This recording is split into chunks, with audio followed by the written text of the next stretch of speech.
Okay, good morning guys, this is Yoti Gardening. I decided to make a little bit more of a personal video for you guys. I'm actually an agriculturalist. That's why every now and then in my videos you'll see something regarding agriculture. So I decided today I'm going to show you my small little backyard garden that I do for hobby. So what I did is I took wooden pallets, I just cut them in half and I made this row of bins. It's a nice little hobby.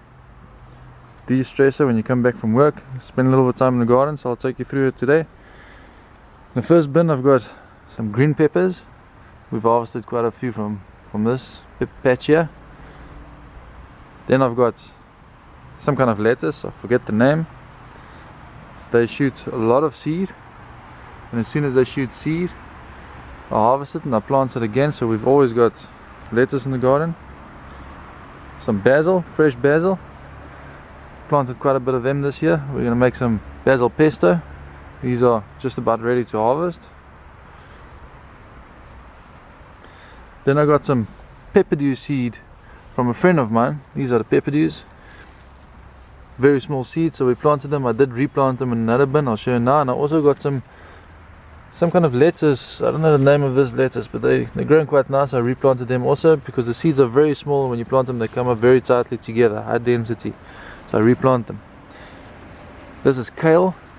Today's project is we're going to cut the kale back. These kales are just about done with their life cycle. You can see they're getting yellow and the snails ate them quite nicely. My next bin, I've got a bin of strawberries. Today's project is also going to be to make a strawberry tower, because the strawberries, when they grow flat like this, they take up a lot of space and you don't get a lot of produce from them compared to beets or potatoes. So we make a strawberry tower. I'll show you one. I've already got one. In the next bin, in the back there, are my pepperdews. I replanted them. And then I've got a spinach plant here. This plant is almost 2 years old already. You can see how thick that base is. It just keeps going. Sole survivor. Then in the next bin, I've got some baby marrows. Now in this bin I did plant 8 baby marrow plants, but the snails got hold of them and only one survived. Now in my area we've got a lot of blue monkeys, and the monkeys love harvesting my baby marrows. You can see here the monkeys are quite destructive. They harvest them before they're ready. Then in my next bin I've got some mint. Mint just keep on growing, you never have to worry about it. You can cut it back quite aggressively and they just come out again. These are potatoes. Quite a nice bit of potatoes. If you go down here, you see there's a potato coming out there. And I'm expecting quite a nice harvest from this one. Then in the next bin we've got some spring onion. These are also planted from seed. They take a long time to grow. And then next to the spring onion we've got some ginger. Now here you'll see the ginger is just starting to come out. They also take a long time to start growing. There should be a couple. There's another one there. A ginger plant. My wife loves ginger. These are some more lettuce. We had some very hot days, so the lettuce burnt back a bit. They should come right again. And then here, that first lettuce I showed you in the first bin is the next batch that I planted. They're gonna fill this bin. Then in the next bin, this is usually my herb bin, but we cleared that out now, and I'll be planting herbs again soon. That's comfrey herbs there. And here's that's a little avo plant. So I'll show you my avo tree now. And then we got some parsley, and I had some other herbs in here, but they're all gone. And as you can see, there's some pumpkins. These are pumpkins that my wife threw the seed from the kitchen in the compost heap. The compost heap, which is in the corner there, compost heap goes into the bins, and then whatever grows. You can see there's another pumpkin growing around the back, some wild tomatoes growing here. And this is a strawberry tower. Strawberry tower that I built about 2 months ago. The strawberries tend to die back a bit first, and then they grow out again. That's why this one's looking a little bit pale. But today we'll grow another one, build another one. And then here, these are all avo trees. Now we've got a massive avo tree in the garden. I'll show it to you now. And when the season's ripe, it bears so much avos, we can't keep up. Even we give away to friends, neighbors everywhere, can't keep up. So these avos just come up wild in the garden everywhere, and I transplanted them into these little bags to give away, presents. Not sure what I'm going to do with them yet, but there's my avo tree. Now that's half of it. It broke in half, other half fell over into the neighbor's yard, so we cut it down. That's half of it left. Next to it is a lychee tree, very fortunate, although the monkeys chow all the lychees. We haven't had a single lychee since we moved into this house. And then on the other side of the garden, sweet potato. This is my sweet potato patch. We haven't harvested yet. You usually wait for them to flower, but they're growing very nice and dense. And then I've got another pumpkin patch. These also came up wild. I didn't plant them. Monkeys love harvesting my pumpkins. They haven't had a single pumpkin yet, although you can see they're flowering quite nicely.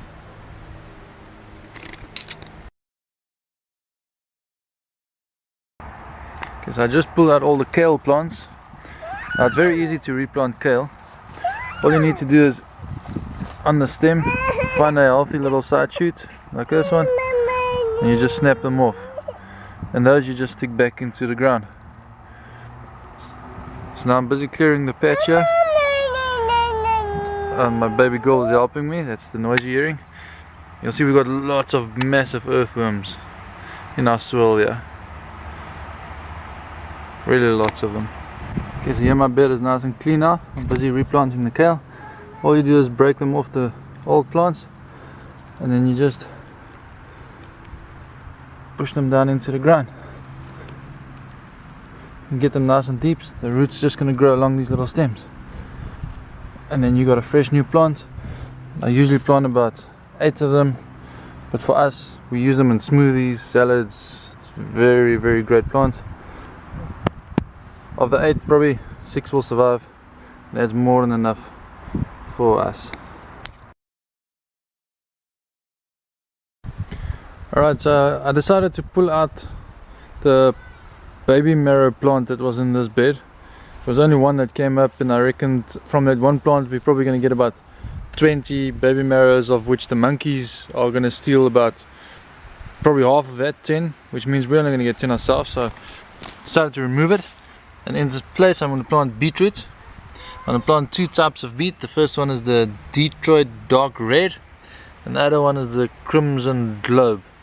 I'm not 100% sure what the difference is between the two, but I'm going to plant half of the bin with the one and half of the bin with the other one.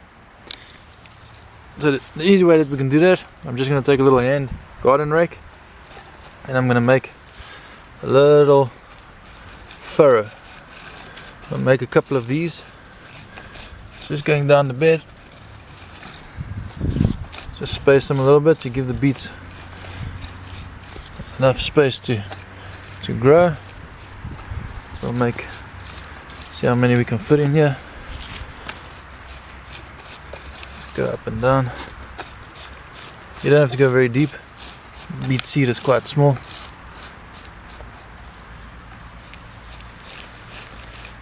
Okay, it seems like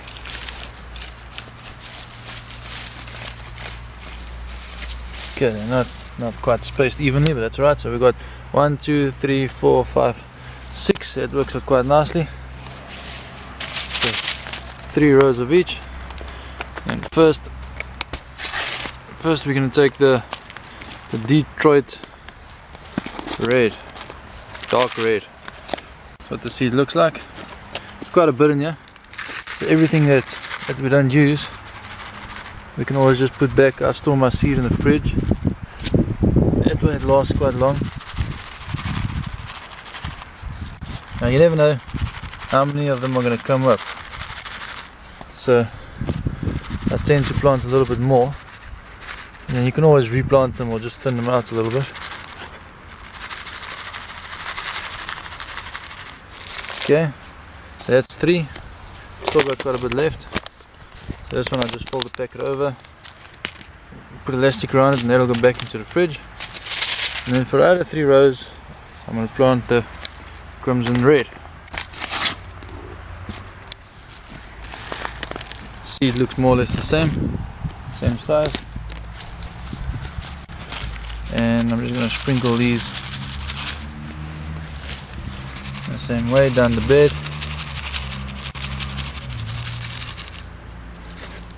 We eat quite a lot of beetroot. We use them for smoothies.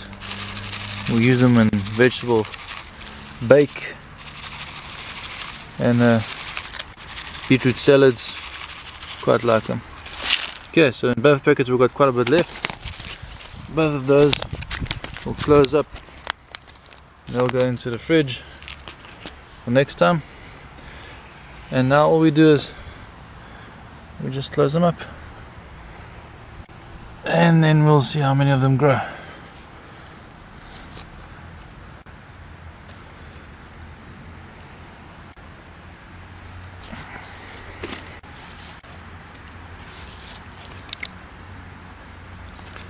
Got my baby daughter here helping me close them. Okay, let's close.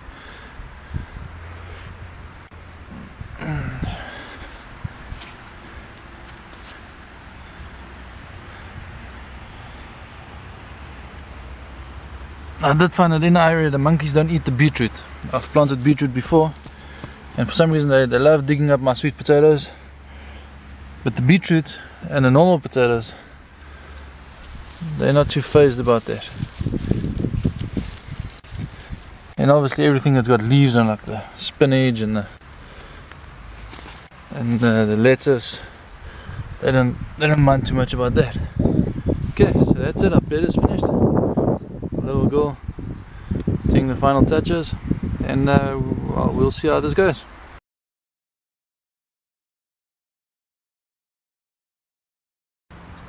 Alright, so back to the vegetable garden. Yeah, I'm in my bin where I plant all the herbs, and what I'm going to plant here today is dill.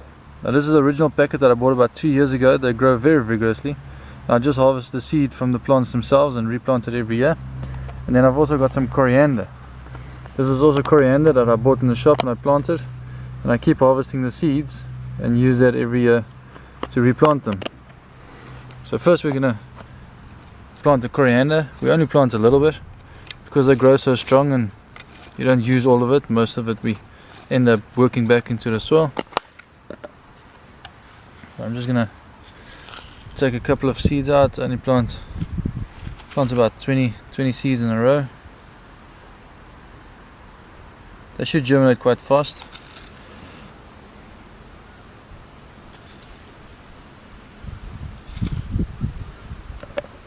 That's it. And the dill I'm going to plant back here.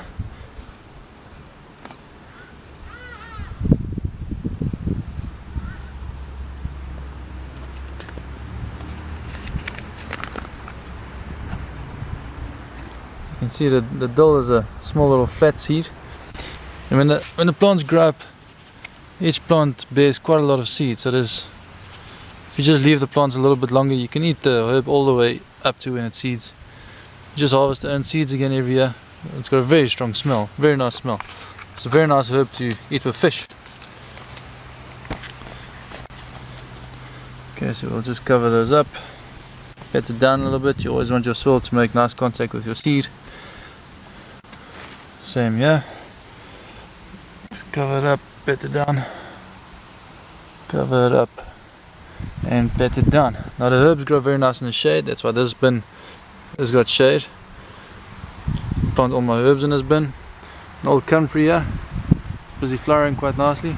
Comfrey is very good, very high in calcium, vitamin C, very good for ointment to put onto burns and sores and bruises. Works very well. And that's it for today. So